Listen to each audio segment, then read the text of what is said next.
mental. Todo es acerca de las relaciones, a cargo de la doctora DEBRA PEPLER, distinguida profesora e investigadora de psicología en York University. Su investigación se enfoca en las relaciones de niños y jóvenes con sus pares y en sus contextos familiares, con un énfasis en la prevención de violencia. Su investigación identifica el acoso escolar como un problema relacional que se transforma en otros problemas durante el ciclo vital. La doctora Pepler ha investigado con el Instituto de Desarrollo del Niño por 30 años, con el programa SNAP para niños agresivos y sus familias.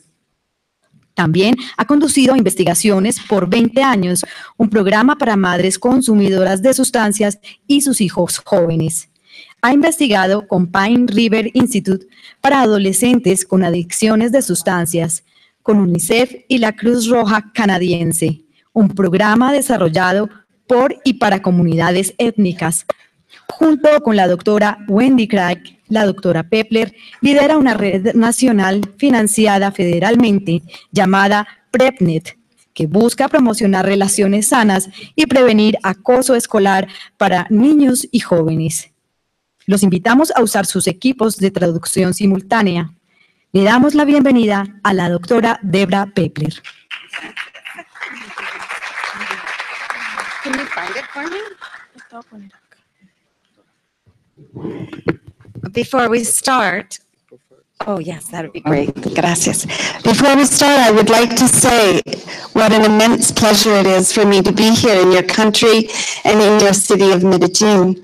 I watch very carefully the news in Canada and learn how your country is moving to peace, and I think those of us in Canada and around the world have much to learn from you.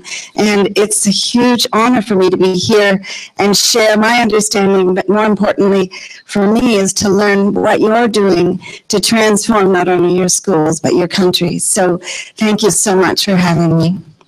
Oh, and that's a thing, okay. Okay. And this is pointer. Okay, okay, thank you so much. So in our journey of research and knowledge mobilization, sharing our understanding and learning from partners, we started very much looking at bullying and trying to understand the problem.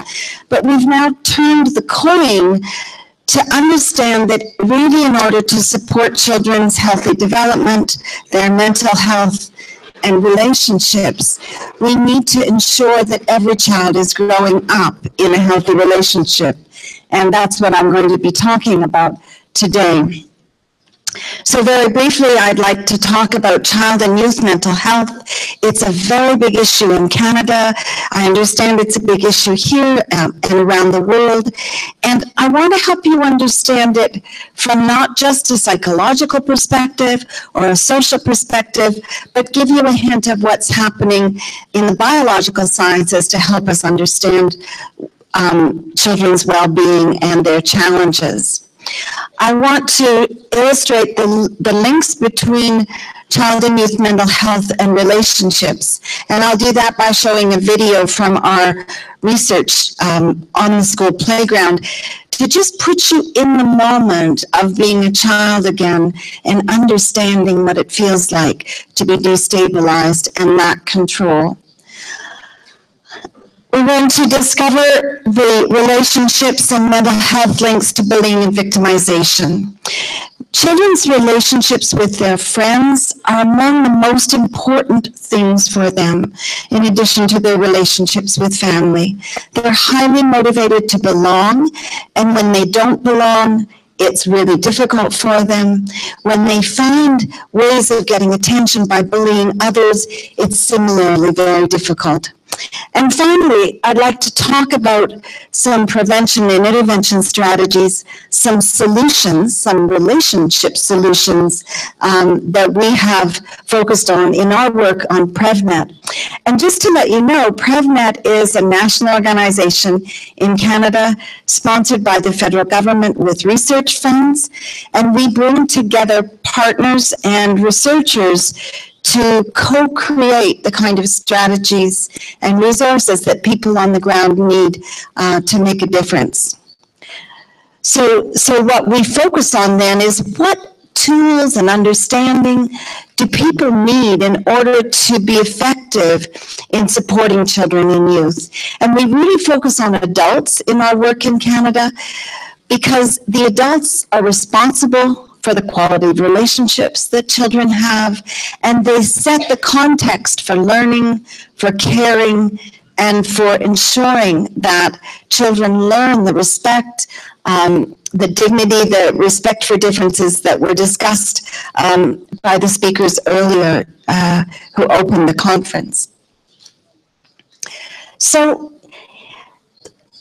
lots has changed in the last 15 years in understanding children's development and their psychology. And what we're beginning to understand is that it's not just children's genetics that makes a difference. It's not just their environment. The genes and the environment, which is really the relationships that they're in, interact continually and in very complex ways to shape children's development.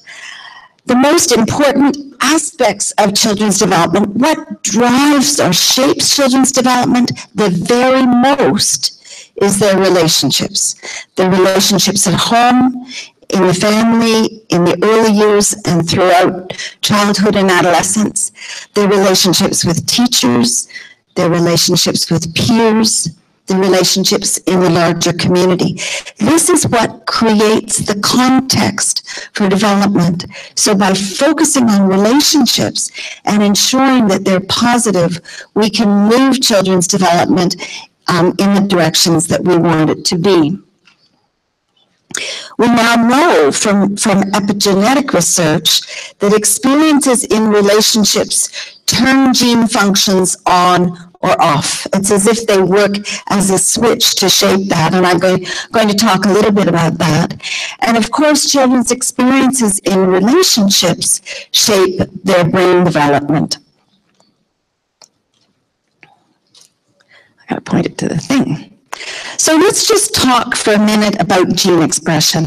And I have to tell you, I'm not an expert on gene expression, but I find this research so interesting because it helps us understand what's going on under the skin when we see a child who's experiencing mental health problems. We can see a child who's acting out aggressively and bullying others, or a child who's very withdrawn and anxious. And this helps us understand what's happening in that child's biology. So the operating system, genes aren't just what we're given when we're born. That's not set in stone. Gene expression, the way genes shape behavior, is shaped through experiences. So positive experiences, such as a rich learning environment, a calm and loving and caring home environment, enable the child to develop in really positive ways. Conversely, negative experiences, and mostly what's coming out is that it's stress in relationships, stress in the family, stress in living with a parent who has a mental illness, stress in being separated from the family, stress in being abused. These are the types of stressors that undermine healthy development for children and youth.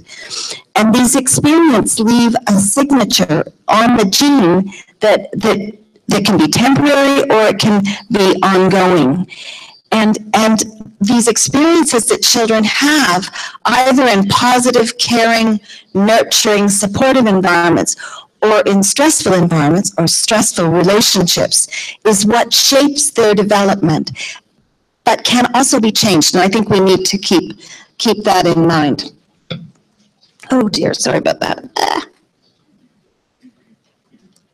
Okay, I'll use this. I'm not good at that. All right, so let's talk about some of the basic research done in the genetic field. And you can't do this kind of research, of course, with humans. And so, so much of this work is done with a rat model.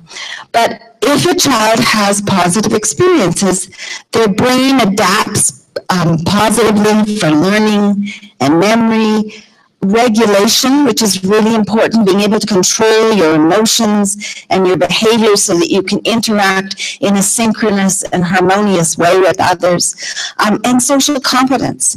This is what enables children to learn how to be in relationships. If the child has stressful life experiences, the brain adapts negatively with too much or too little response to stress. Sometimes children are hypervigilant all the time because they're so stressed, and they don't, if they live, for example, in a family where there's violence, they're just highly alert and ready to protect themselves and keep themselves safe. Or alternatively, they close down and they just don't respond at all. As the brain develops, the genetic expression adapts as well. And so it's really these two things working together that shape positive or negative brain development, which means positive and negative behavioral development, and social emotional development for children and youth. This research is by Michael Meany, who's from McGill University in Canada, and it's really 25 years of research that I'm putting onto one slide. But he does work with rats, and you can breed rats to be highly reactive. So they're like the children that are highly vigilant when they've been exposed to stress. They're ready to react, they're on their guard, they're highly vigilant, and if they're threatened, they become very aggressive. So they're rats who are raised with this genetic predisposition. And when baby rats are born, they either leave them with their mother, who's highly reactive, or put them with a highly nurturant mother, which is called cross-fostering. And when you take a highly reactive rat and put that rat pup with another mom, what happens is that the gene for that reactivity is closed down. It's locked up. But if you take that baby and put it in that rat a year later and put it back in a highly aggressive, chaotic environment, the gene unlocks. It adapts to that environment, because if you live in a highly chaotic and threatening environment, you need to be on the ready so that you can keep yourself safe and survive. If it's a female rat who's been cross-nurtured with the lockdown gene, and she goes on to have pups, they also have the lockdown gene. So it transmits across generations. So they are also calm and unlikely to be aggressive. So we can see that it's the experience in the environment, and particularly the environment of relationships, that makes a difference for this gene expression.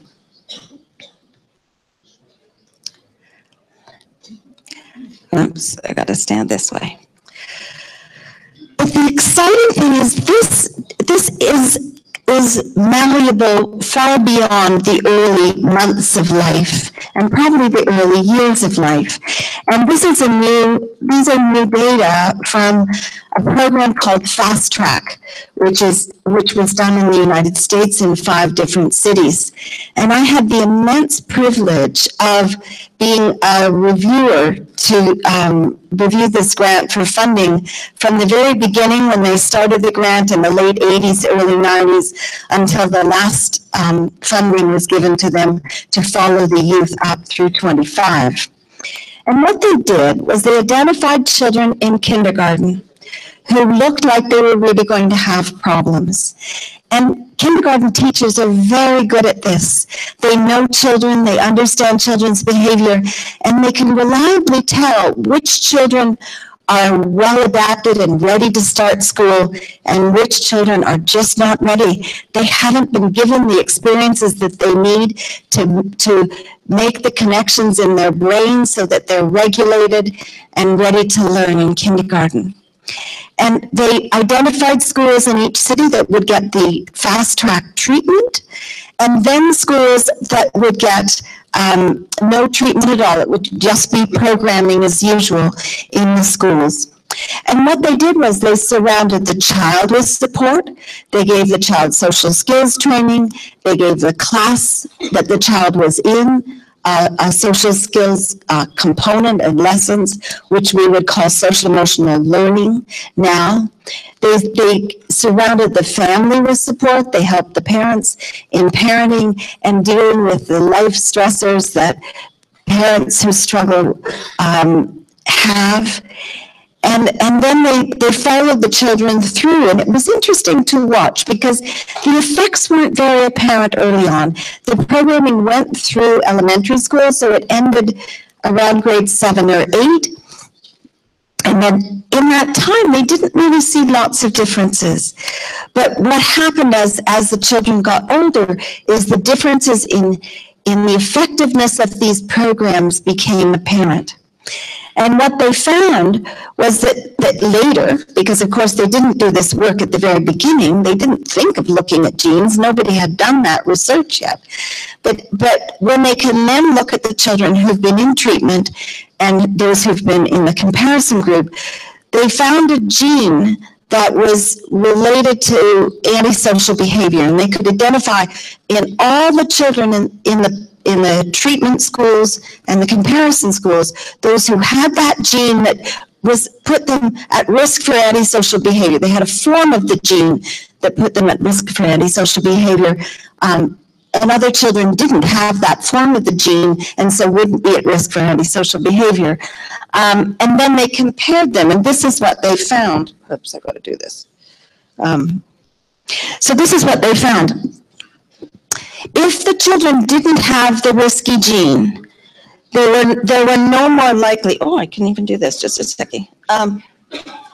These are the children who didn't have the risky gene, and they were no more likely to go forward into antisocial behavior than in the control group than the others. But if they had the risky gene, the children who were in the treatment group, very few of them, only 18% of them, went on to have antisocial or criminal careers at the age of 25, whereas in the treatment schools, 75% of the children who had that risky gene, when they didn't get any support, went on to having highly antisocial lifestyles and criminal careers. So different children respond differently to the interventions that we do. And maybe 10 or 20 years from now, with a simple saliva test, we'll be able to tell which are these children who really have difficulties and need support in terms of their development and their genetic risk for having problem behaviors. But the exciting thing for me in these data is you really can make a difference when you do an intensive wraparound intervention to help the children in our society who are most at risk for having difficulties later as they move into adulthood. This also helps me think about our data from our bullying intervention. When we did our intervention, we got very modest effects on how, on the overall change in the frequency of bullying and victimization. But then I worked with a wonderful statistician, and he looked at the data, and about 70% of our children weren't involved either in bullying or victimization. So no matter what we did, we couldn't make a difference for them. They were sort of like the non-carriers. If you did something, they couldn't get better because they were already doing so well. Then we looked at the children who bullied or were victimized at a moderate rate and bullied or victimized at a high rate. And it was very interesting. We could start to see the changes when we didn't assume that every child changed in the same way. When we started to ask the question, do different children change in different ways?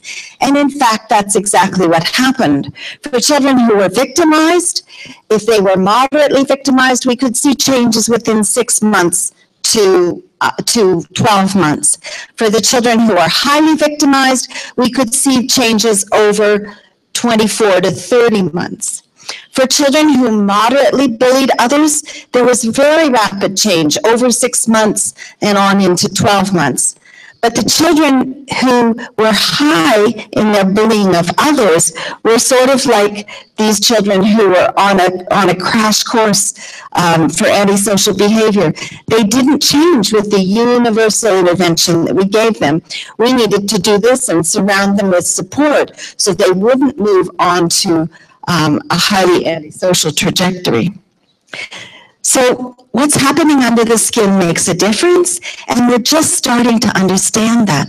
And for me, it really helps when I'm talking to teachers or principals or clinicians, when I can say two things. One is, don't look at this child as a quote unquote bad child.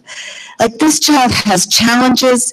This child's going to need extra help to overcome those challenges, not just from their early experience, but because of the way that they're built and designed and are genetically put together. But you can make change, and this study really excites me in showing that the changes that you can make, especially for children who are genetically at risk, can be very substantial. So in the talk today, I really want to help you understand that healthy relationships are absolutely critical for children and child and youth mental health, and they're absolutely critical for bullying prevention. And these are aspects of children's development that are very much intertwined and bidirectional in their relationship. So children's mental health affects their ability to be in positive relationships. Relationships definitely affect mental health. Healthy relationships are the solution for bullying prevention, and bullying prevention, when you prevent bullying, you improve children's relationships. And as we'll see, children who are involved in bullying really struggle with mental health problems, and those who have mental health problems are more likely to be involved in bullying. So it's a very complex, embedded series of transactions that shape children's development in this respect. Oh, I gotta turn around. So I talk about healthy relationships, and I've thought a lot about this. And this is where we've come to really push in terms of our work in Canada to help people understand. And others talk about nurturing relationships. That's a really good word as well. And there's a lot of work happening in that. I love your term convivencia. I think it's the most amazing term, and we don't have it in English. I can't think living well together or something, we just don't have it. But because relationships impact children's biological health, psychological health, and social health, I think healthy relationships is a good way to talk about it. And healthy relationships are those in which a child feels valued and feels as if he or she is worthwhile and belongs. Healthy relationships help children learn a wide range of skills. They also constrain children and set boundaries for children and limits because children really need that kind of guidance. And importantly, from a health perspective, they don't add stress to a child's life, but they help buffer the kind of stress that a child will inevitably experience in day-to-day life. And we very much see this in the research on victimization, and particularly cyber victimization, where if a child has strong relationships with his or her family, they're much more likely to be buffered from mental health problems than children who don't have those strong relationships and connections and family support. So healthy relationships are essential for healthy development. In the work that we've done in the field of bullying and the work that I've done clinically, I've been involved with several clinical programs, it becomes so apparent that children's mental health depends on their relationship. So their healthy emotional and social development depends on the quality of their relationships from the early years through childhood into adolescence and well into adulthood. I really appreciated that the director of the university talked about bullying being a university problem. Two of my students, graduate students, did a study of psychology graduate students in Canada and whether they had experienced bullying from their supervisors. And it's interesting, 1 in 5 students said they felt that they had been bullied by their supervisors in one of many ways that we described. So this isn't a problem that's a child's problem. It's a lifespan problem, as was indicated in the opening addresses. And it's not a school problem, it's a societal problem. Schools are institutions to socialize children, but it's really a societal problem, and all of us have a role to play in that. Poor mental health, as I've started to describe, arises from the really dynamic interactions between children's biological makeup and their predispositions and the stress that they experience. So children who are maltreated, children who live in families where there's violence, their biology is set up to be really adaptive. I think we have to remember that. The biology, and Michael Meany's work and his colleagues' work show that. The biology adapts to the environment. If the environment's highly stressful, the biology is going to adapt to that, and an organism, a person, a rat pup, is going to be highly reactive, highly activated because of that. And then in that environment, the kind of brain connections we need between the emotional and reactive centers of the brain and the logical thinking and monitoring and calming centers of the brain, those connections don't get made, and so children become dysregulated. And I think what's most important, and this is where we've explored it within Pregnant, is how do we change these things? How do we actually make a difference? And we've come to understand that the best way to do that is to enhance the understanding of adults who live with children and youth, who work with children and youth, or who are involved with children and youth anyway. And I would imagine each of us has children in our lives, either in our family, our extended family, our neighborhood, our profession. And so it's all of our jobs to ensure that children are growing up in healthy relationships, because that's the only way they can develop to become the full, healthy, adapted citizens that we're interested in. When we talk about children's and youth mental health, there's sort of 2 domains of mental health that we can think about. One is that children internalize. They take the stress that they've experienced and the difficulties they've experienced, and they internalize it. So they become anxious, they become depressed or hopeless or sad or despondent, unable to think about how to move forward, or externalizing problems, which are the acting out problems that children do. So they become aggressive or delinquent or hyperactive or very disruptive and non-compliant. I think the important thing to think about, though, is that in the middle, whoops, I gotta go backwards. Whoops. I got not the right button.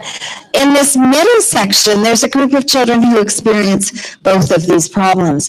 And it's interesting, I've worked for more than 30 years with a clinic, and they've developed what's called the SNAP program for aggressive children, Stop Now and Plan. And it really helps the children and the parents and the teachers shape children's development in a different way. And 75%, in one of the studies we did, 75% of the children who came to this clinic because of their aggressive behavior problems also had problems with anxiety and depression. So when you look at those children on the outside, you think, oh, they're just acting out, they're making it difficult for everybody else. But they're struggling on the inside as well. And we need to think about then how to adjust their skills and social competence, their parents' capacities, and the understanding of the teacher in order to ensure that those children can move forward in a positive way. When we talk about bullying and victimization, the children who bully and are victimized are also the children in this overlapping area. They generally have problems with acting out and harming others through bullying, but they're anxious, dysregulated, sometimes depressed, and at risk for a variety of problems. Oops, just a second. Got the technology going here. Okay, next. So it was interesting in our early research, we videotaped children on the school playground, and I'm going to show you one of those videotapes. And at that time, it was the late 80s, early 90s, people very much thought of bullying as a problem that just sat within the child. So the thinking was, well, that's a child who's aggressive and out of control and really harmful to other children. Or a child who's victimized, that's a child who's anxious and withdrawn, and we very much focused on the child. And when we videotaped, I was really taping to look at the SNAP program and how it worked, and we went on to the school playground to see what was really happening with those children, because we got very discrepant findings from our research. When we studied the social skills program for aggressive children, parents and teachers thought the children got much better through our 12-week social skills program. But the other children in their class didn't notice any difference.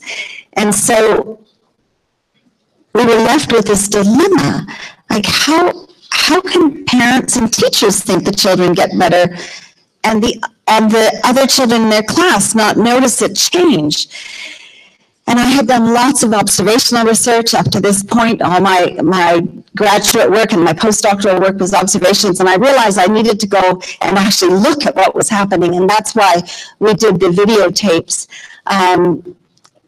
And we did it because I wondered whether parents and teachers just hoped the children got better, or maybe the children got better when they interacted with adults and not with other children, or maybe there were dynamics happening on the school playground when children were together and adults didn't see, that would really help us understand that. And so that's why we put remote microphones on children and just watch them on the playground. And this is where we saw so much bullying, and thought it would be just two children. We thought it would be the child who bullied and the child who was victimized.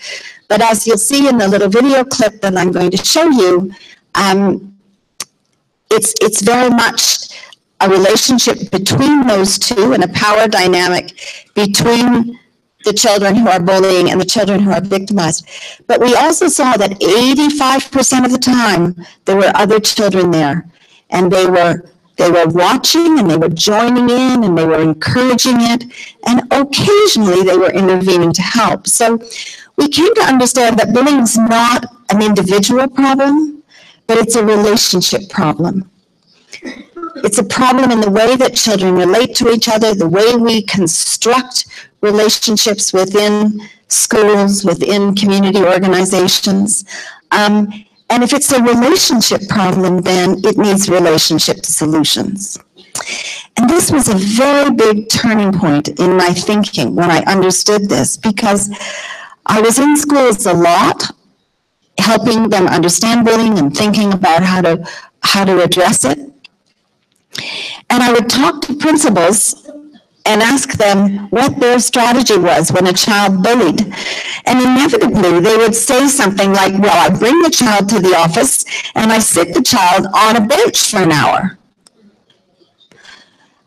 And now, as soon as I figured out, as soon as we understood this as a relationship problem, we could say, how is that helping the child learn how to relate differently?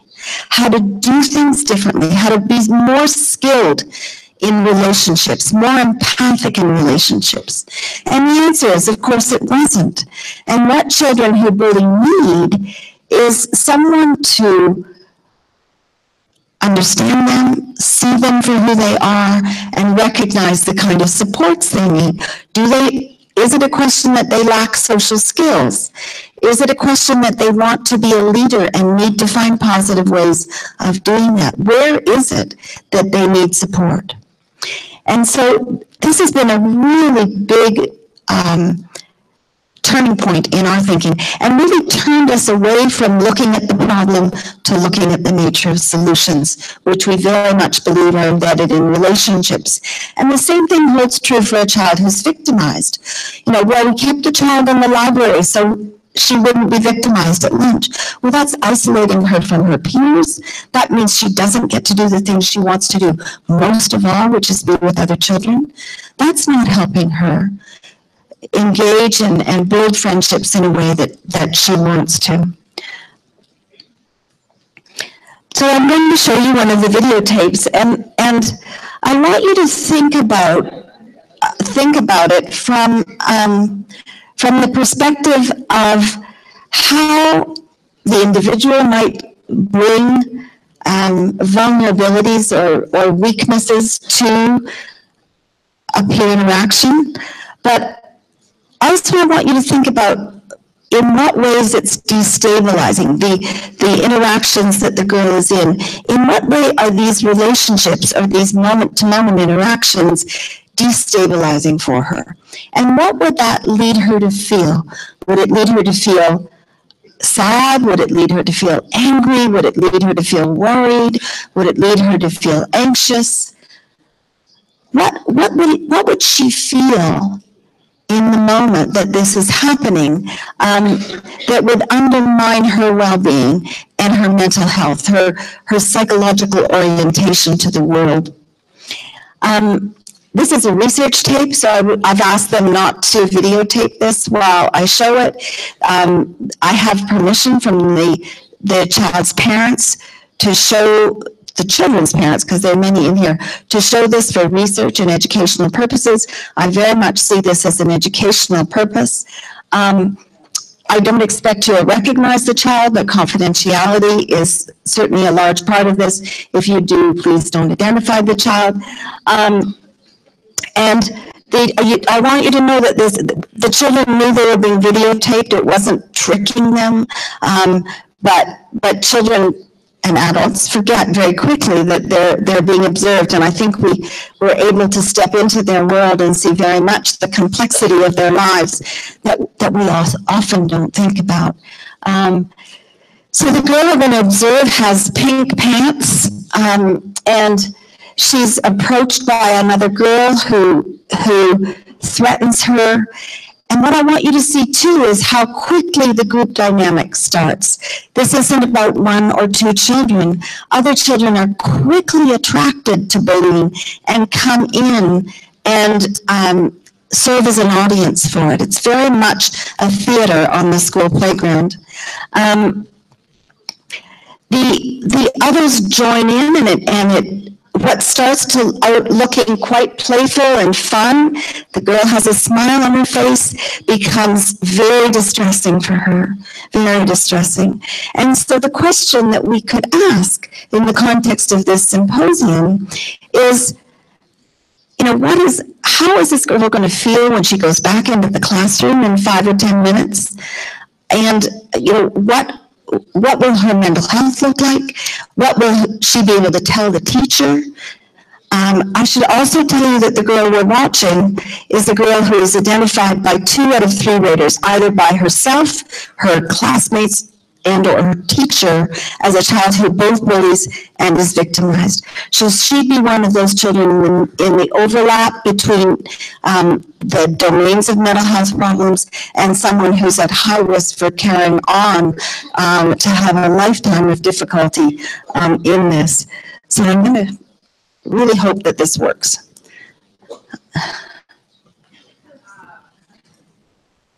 So I'm going to see if it works. Okay, so now we need some sound. I don't know Is there some sound?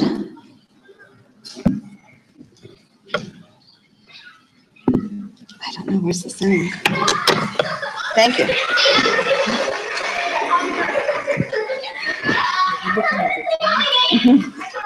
Yeah.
We've lost her for a minute. Trying to find one child among 300 on the playground is sometimes difficult.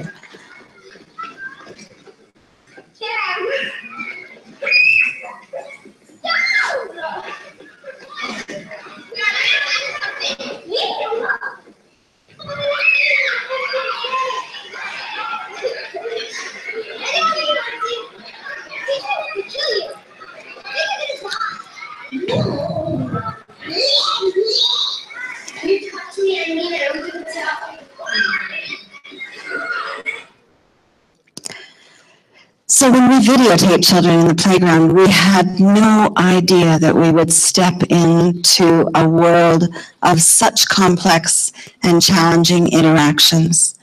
Viewing the videotapes has really given me tremendous compassion for children who grow up in families that aren't able to support their healthy development, that aren't able to lay down the absolutely foundational building skills for healthy relationships. This girl clearly didn't have that. Her peers are highly sensitive to her social capacities and see her as someone who deserves a payback day. I'm concerned when she goes back to the classroom. She says, if you touch me, at the end she says, if you touch me, I'm going to tell. I'm concerned that when she goes back into the classroom and says, I've had a really hard time at recess. The kids were really mean to me. The teacher's going to go, what? What did you do to do that? Because she's seen as a child who bullies others. And people don't see the entire complex patterns that she's involved in and why she's so stuck in that situation. The other thing that really comes to mind, and you may not have heard it, but I hear it in a stark way, is that the girl who started it, about 30 seconds in, says, can I hurt her too? It's my favorite thing. And I don't know what's wrong with our Canadian education system, but no child should get to grade 5 and be 10 years old and think her favorite thing can hurt other people. So there's a lot of work to do. It's important work, and it starts with ensuring that children are in healthy relationships with us as adults, in healthy relationships with each other, and also that our relationships as adults, whether we're parents or teachers or guide leaders or coaches on teams or neighbors, that our relationships are modeling the kind of relationship that we want children to have. So let's go back a little bit to the biology, just because I think it helps. It helps with the why. Why should we worry about this? And I think part of this is where we've come in our journey, those of us who've done this research for an extended period of time. Like, why are you studying bullying? It's just kids being kids. They'll grow out of it. Sticks and stones, we say in English, will hurt us Words won't. Oh, that's so not true. At any rate, this is a study about telomeres. And telomeres are a little cap. It's what's in red here. This is sort of a depiction. It's this little red bit at the end of a gene. And it stabilizes. It's like a little cap that keeps the gene together. And they're one of the best markers of biological aging. They get smaller, so mine are much reduced now that I've reached an older age. But this was a study done in England, and they looked at children who had been exposed to domestic violence, so between their parents, frequent bullying, or physical maltreatment, child abuse. And they compared children. They looked at their genes when they were 5 years old. They looked at their telomeres, the little cap. They looked at that when they were 5 years old, and again when they were 10. And children who had been exposed to 2 of these 3 types of violence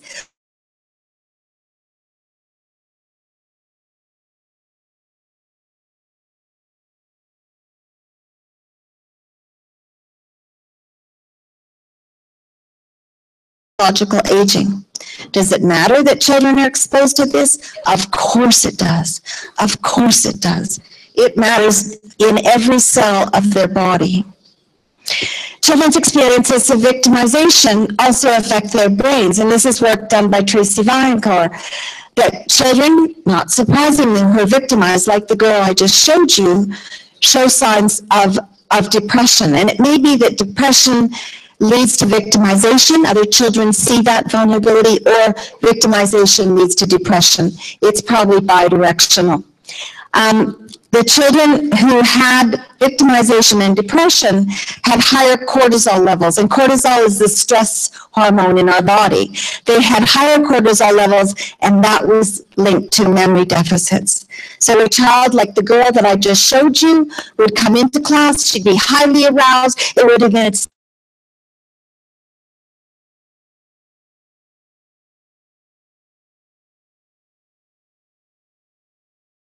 stress hormones that were aroused during that really distressing interaction. So when we then look at children who are victimized, there's a range of mental health problems, and I'm sure you know about it. We've certainly seen this in Canada because we've had a number of suicides related to this. So depression, anxiety, withdrawal, and suicidal ideation or suicide. And there's a study again out of the UK that looked 40 years out. Will children just grow out of it? It's just momentary. No, that they looked at children who were victimized in elementary school, and this was associated with a lack of social relationships, a lack of good social relationships in adulthood. Who doesn't need that? We all do. Economic hardship and poor quality of life. Does it matter that we support children's relationships throughout, early childhood and adolescence? It sure does, because by the time they get to be 50, this is what their lives look like if we haven't been able to give them the support they need. Children who bully also have mental health problems. And there are different types of children who bully. Some children who are highly popular bully, and when they do so, they get more popular, because bullying is about power. And if people see you as powerful, and they see you as the person who they want to be friends with and not victimized by, then this is what encourages, all this attention that they get encourages them, and they get to be higher status. But the children who are bully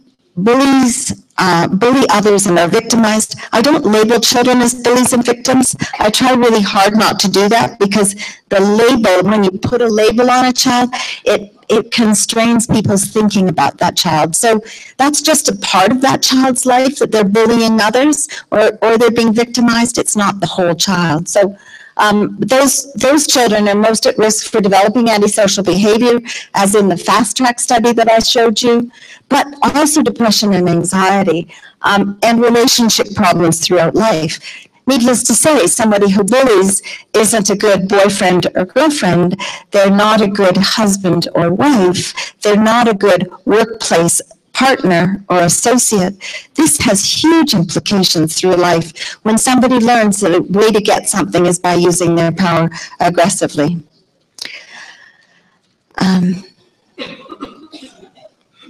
Oops, wrong one. So the solution to prevent bullying is simply to promote healthy relationships. And we think about this in two ways. It's as if you need binoculars. And the way we were doing in the 80s, when we focused just on the child, and with our social skills training, we were just filling the child up with skills and thinking that would solve the problem.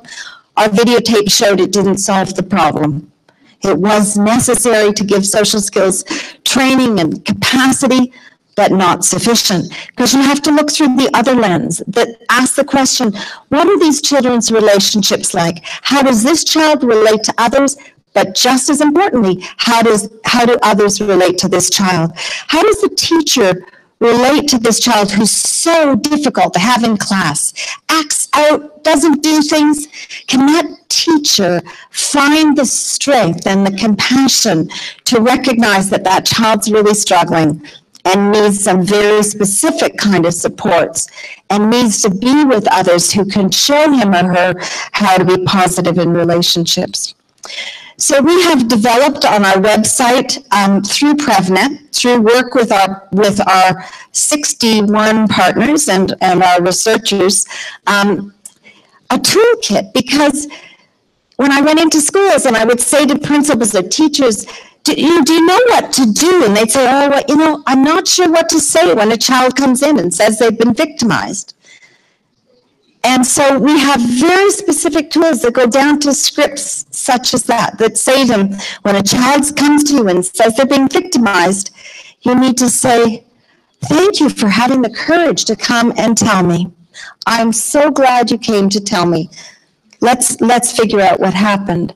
And we have different strategies for really transforming a school context or a community organization context. And I'm going to focus on a couple of them, but I just want to note that probably self-awareness, our awareness of our reactions to children, our use of power is probably one of the most important things to focus on.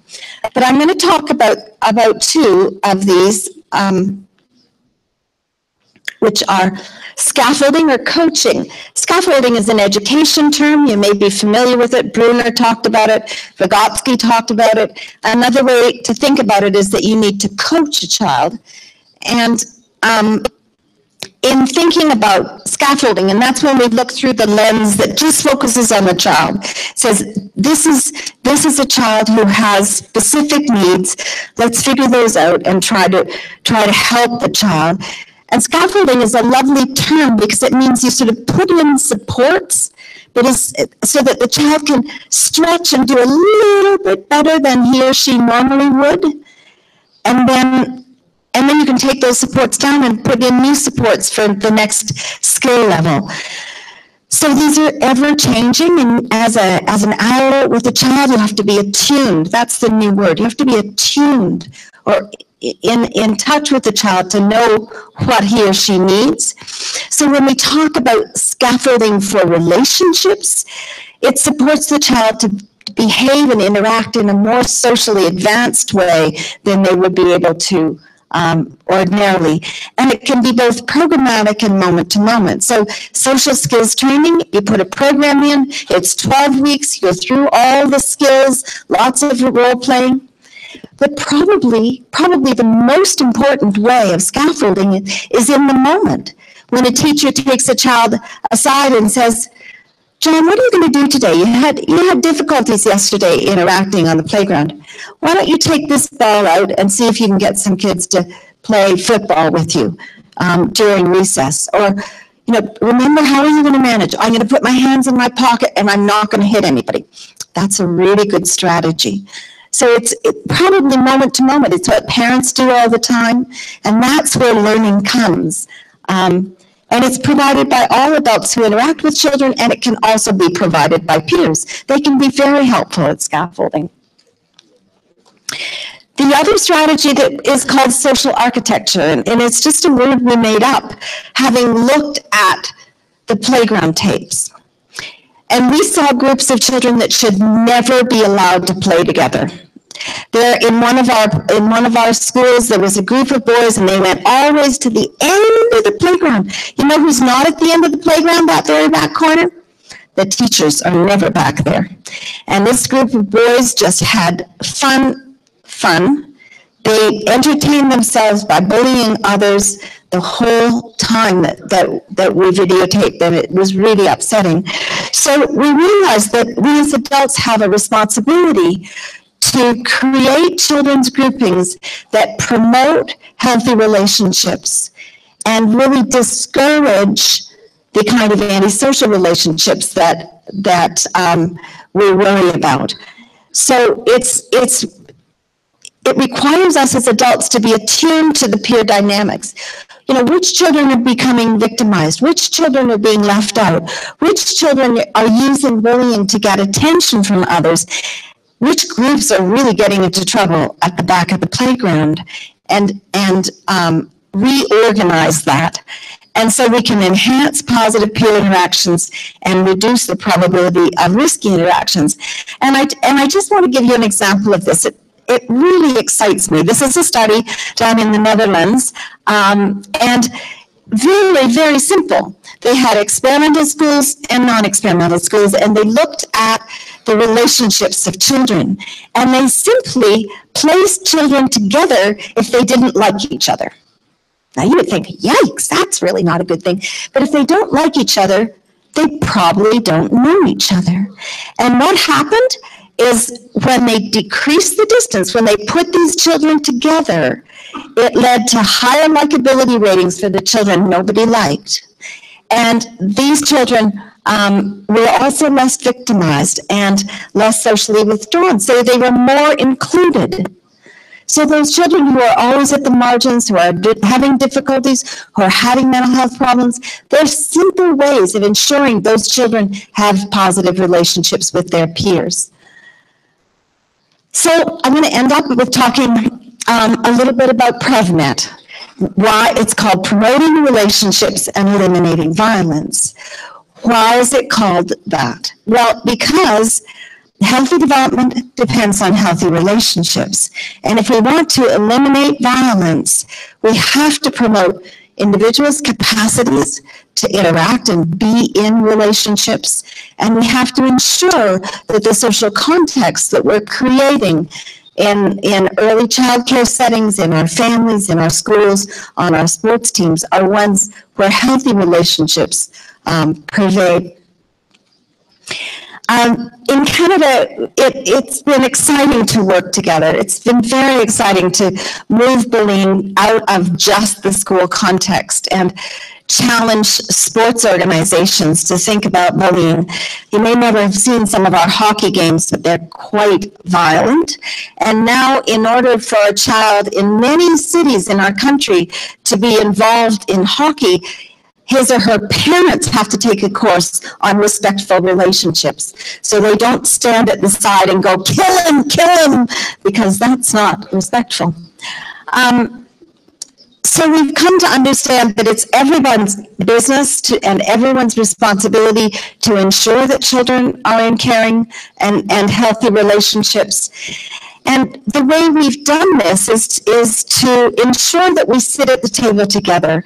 I think far too often we as researchers think we have the answers, and the truth of the matter is we're really not the experts.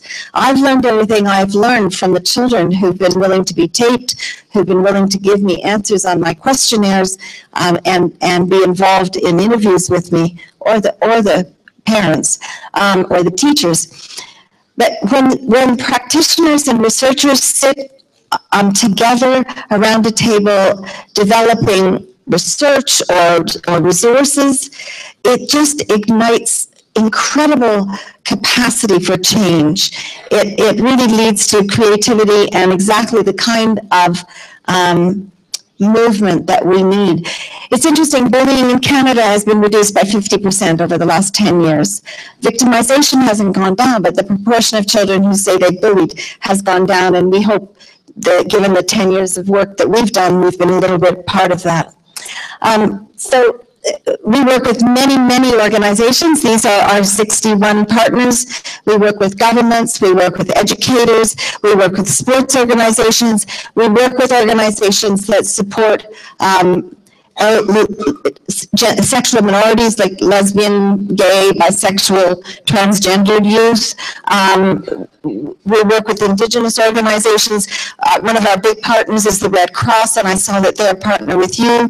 We have a big program, an Indigenous research program in Indigenous communities, and that's been incredibly exciting. And being able to move this knowledge out to the ground where it's really needed, where people are with children and youth every day, has been an immense privilege for Wendy, Craig, and I, who co-direct PrevNet.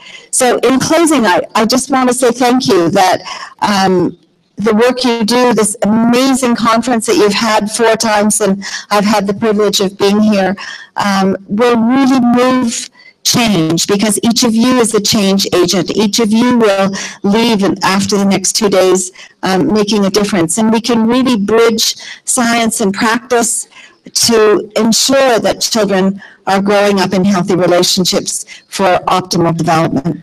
Thank you so much. Gracias.